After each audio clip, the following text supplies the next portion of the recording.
Okay, this is a verse I like in Proverbs 3:6. In all your ways acknowledge him, and he will direct your paths.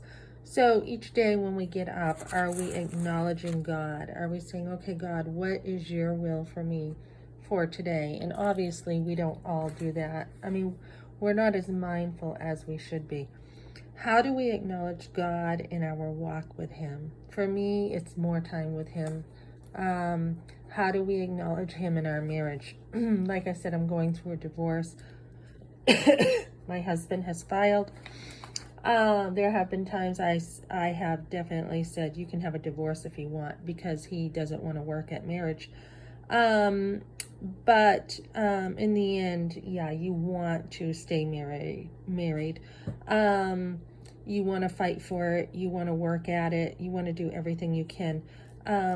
So how do we acknowledge God in our marriage? He says to stay married, but he also, he hates divorce, but he also hates other things too.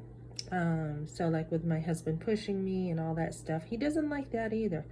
So you got to try to stay in that middle ground of working it out. What does God want with your children? He wants you to raise them up to know him. I am a homeschool mom, and the biggest priority I had was for my sons to know God.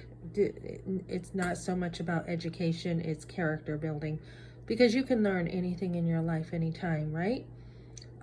So you want your kids to know God. You want your family to be God-centered. You want your home to be God-centered, your homeschooling God-centered.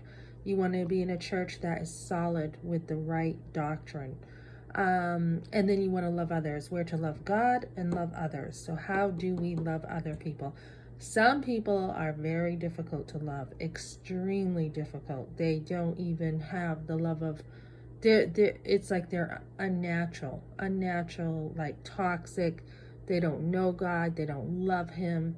Some people are very difficult to love. And in those cases, you just need, the boundaries up and to stay close to God and just be a light. Sometimes that's all you can do is just pray for people, be a light, and you can't even enter a relationship with them because it's so toxic.